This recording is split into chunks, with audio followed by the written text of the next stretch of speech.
Hi everyone, I hope you're all okay. It's a Wednesday morning here in North London and the sky is grey.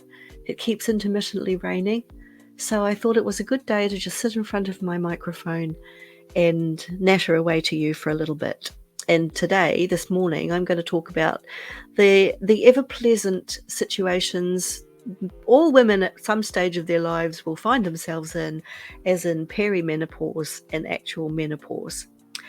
And the title of this morning's podcast is Peri and Meno Basket Cases, Get Your Giggle On.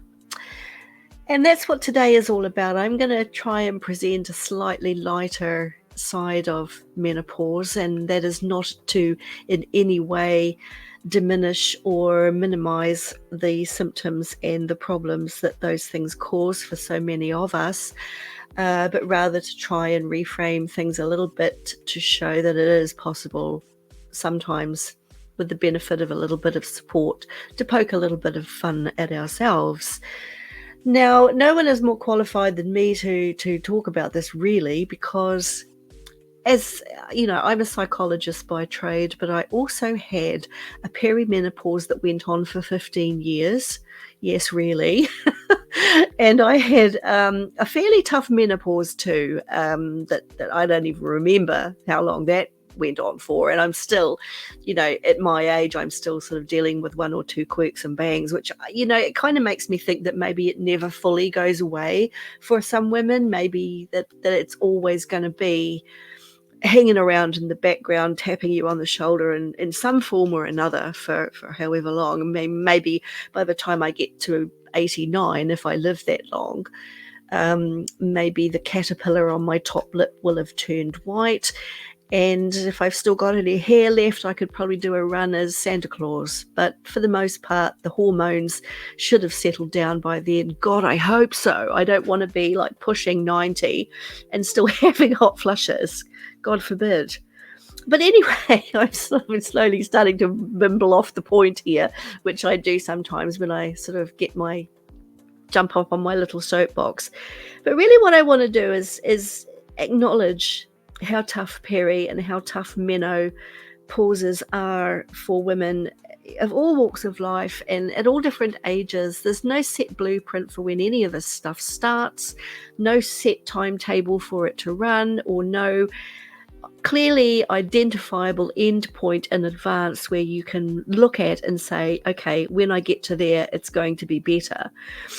The most unnerving thing about all of it psychologically is the fact that it's so open-ended. And for me, the Peri 15 years of all sorts of mad things, like unexplainable heartburn and weight gain and yeah, just awful things. And I, for a long time, I didn't even know what it was. No one talked about it back in the day when I started going through this stuff. It wasn't a thing. The doctor knew it existed. It was a phrase that was coined occasionally, but that was back in the day when menopause was kind of shrouded in secrecy, certainly as far as men were concerned, and no one felt confident talking about it out in the open. Well, thank God things have changed, right? And we can talk about it now, and we can sort of sit at a dinner table at a party of six and say, oh, hot flush, excuse me. And people will look at you sympathetically, and some might give you a wink and a grin, and no one gets bent out of shape about the fact that it's happening. Because for too long people did, and for too long people kept it under the rug. And I, really would love to know why that was. It was probably just a sign of the times. It was the generational attitude and approach to such things where women's problems, unquote, were kept under wraps and never discussed in public, never discussed with men. And I think a lot of women probably didn't even have the courage to talk to one another about what was going on with them as they approached and started going through the change of life. And back in, a few years ago, when I wrote my first book in the Teapot Cottage series, one of the reasons why I wrote it was because I was menopausal. I was suffering all of the horrible symptoms that get talked about, and some of the ones that didn't, to be fair. And I was casting around for something to read, and I do like a good fiction, I like a good story. Most of what I found for women in my age group, certainly that touched on menopause, was pretty serious stuff. It talked about symptoms and talked about management and, you were not alone and all of this stuff. And I knew that I wasn't because, every woman of my generation was probably dealing with the same quirks and bangs behind closed doors, but just, not talking about it really. And there wasn't much fiction in general for women in their 50s that interested me. And because I'm a vibrational healer as well as a psychologist, I understand the power of vibrational energy and helping people heal from trauma and how to rebalance the energies within the body to cope with illness and disease a little bit better. So I sort of started applying some of that stuff to myself and trying to figure out a way to introduce it to people, to give them something to think about, as if to say, well, you don't have to go down the HRT route. It might suit you, but if you don't want to do that, there are alternative ways of dealing with this. And I guess that was my way of planting a seed in terms of still wanting to be vocational and be of service to people, because I'm no longer a practicing psychologist, but I do still feel driven to help and support people in whatever way I can. So I wrote a book. That has somehow morphed into a series of 8. 4 books have already been released. The 5th one is about to be released, and that is called The Stuff You Fail to Notice. And all of my novels deal with menopause in some form or another. There is a nod to it within the storyline in one form or another. And our first protagonist in the very first book, No Small Change, was about A.D. Bostock, as she was at the time, arriving at Teapot Cottage in a complete heap of hysteria with no clue how to rebuild her life and dealing with elements of menopause. And we kind of developed that, me and A.D. together. And that's the great thing about writing fiction with a believable character. She will sometimes take you off in a different direction where you imagine she's going to go. And so A.D. and I together got her through to a different place entirely by the time the book was finished. But she'd also got to grips with a lot of what was happening with her menopausally, because she'd connected with people who were going through the same things. And some of those women, well, all of them actually, that she met in that location were pretty down to earth, were pretty accepting of where they were in life. Some of them were business women, some of them were farmers' wives. One of them was a little white witch who offered a holistic remedy. And so she was in a place where it was comfortable to talk about it. And they would sit around and have coffee. These women, they'd sit around and have coffee, and they would talk about their menopause. And they would poke fun at themselves and each other. And they would talk about things like, no one told me I would end up with a caterpillar on my top lip to rival my father's moustache. Or another one would say, sometimes my mood swings are so severe that I just want to hit my husband around the back of a frying pan because he swallows his food too loudly. And of course, these are serious things, the mood swings and, body hair in places where you don't want to, all that stuff and so much more besides, right? It's all really serious stuff. But I think part of the key to being able to manage it successfully isn't so much what you take, as in terms of what you ingest or what therapies you opt for to help you through the transition, but it's also the mindset. And I remember my mother when I was, I was 14, 15, and she was going through an early menopause and I was going through a late adolescence. And of course, the hormonal balance, or should I say imbalance, in my house was so severe that we never got over that. There was so much damage caused emotionally and in terms of both of our ability to be abusive with one another. There was so much damage done within that process that we never recovered. We never spoke again. And when she died nearly 20 years ago, I hadn't spoken to her for more than 15 years, and I didn't even know she was ill. I didn't even know she had cancer. That menopausal process of hers, where she was so completely out of control and of a generation where she wouldn't talk about it, clashed with my adolescence to such a terribly damaging degree that those relationships were gone forever, and we couldn't pull any of that back. I mean, okay, to be fair, things had been difficult to start with.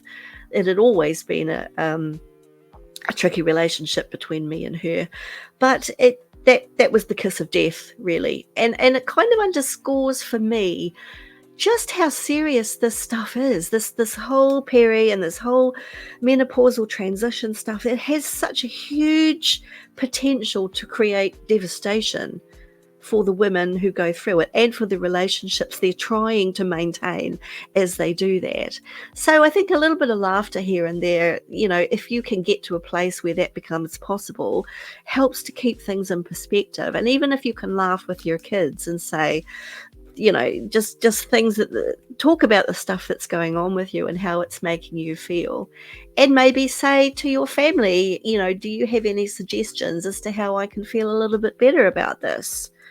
And sometimes a little bit of humour comes within families, especially from guys who sometimes feel desperately awkward and straying into the territory where they have to talk about these women's things, and they can come up with some pretty funny jokes or some pretty interesting ways of deflecting the discussion that they just feel too unbearably uncomfortable to keep trying to engage in. But the fact remains that they need to know about it, because sons go on to become husbands, very often to women, and those women will eventually go on to be menopausal. And if men have enough knowledge of how to manage that, or to help support their partners as they go through that, then it can make things a lot easier. Because I think it's probably the isolation that creates the most impact for women. It's the physical symptoms, a lot of that can be managed, a lot of it can be supported with HRT or complementary therapies, but mindset is a huge thing.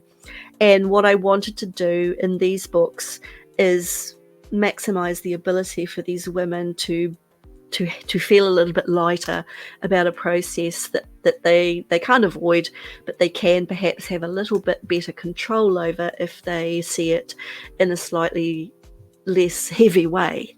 And it is heavy, don't get me wrong. I'm not seeking to minimize this in the slightest, not at all. Having been through so much myself, I know just how wretched it can be at certain times. But there are women in these novels, and I created this menopausal theme in No Small Change. One of the main focuses of this character was the fact that she was wrestling with a menopause that had come on without much warning. And she was struggling, but she was able to feel safe enough to admit that to other women who were struggling.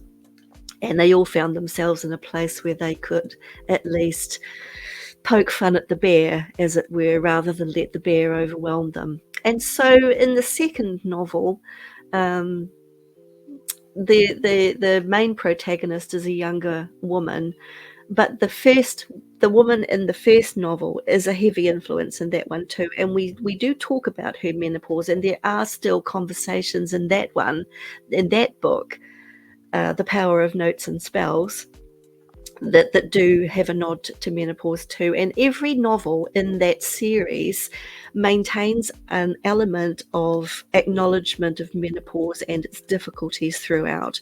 But what it does, I hope and I think, is create space for the reader to at least say, oh yeah, gosh, yeah, that is pretty awful, but the way she's talking about it is actually pretty funny. So that's where it all came from, really. The Teapot Cottage series came from my desire to put something out there to say, yes, this is real, but it's all in how you choose to look at it. And that is the theme, the underlying theme of all of the novels. It doesn't matter. Well, it does matter, of course, but it's not what happens to you. It's how you deal with it that counts. And it's how you find the courage to own your truth, work with what you have, and build your resources to deal with it better. So these women are all sitting around talking about the ridges in their nails and, the fact that they can't go anywhere now without a very high-powered magnifying mirror and a pair of tweezers in their bag, to kind of weed out any facial hair that seems to erupt without warning while they're driving from one meeting to another. That kind of thing. It kind of it normalizes it in a way that, yes, it's distressing, but we have to try and lighten up about it. And this is what I hope the reader gets as a message. And I hope that these perimenopausal and menopausal women who read the book, I hope certain elements of these books will resonate with them. And some reader feedback that I've had has been along those lines. And one lady said to me, it's so wonderful to read about all of this stuff and not feel alone, because I identify with so much of what this woman's going through. And this fan also shared with me the fact that her marriage had broken up at roughly the same time. And it made me realize that it is such a cliche, isn't it? This whole timing thing. We feel out of control sometimes with our hormones, and quite often that has an impact on how we function within our relationships. And no one can really ever say whether it's chicken or egg, whether the marital problems exacerbates the hormonal symptoms, or whether the hormones themselves just work to start destroying the foundations of what may have been previously a fairly solid relationship. And your relationships with your kids, that's important too.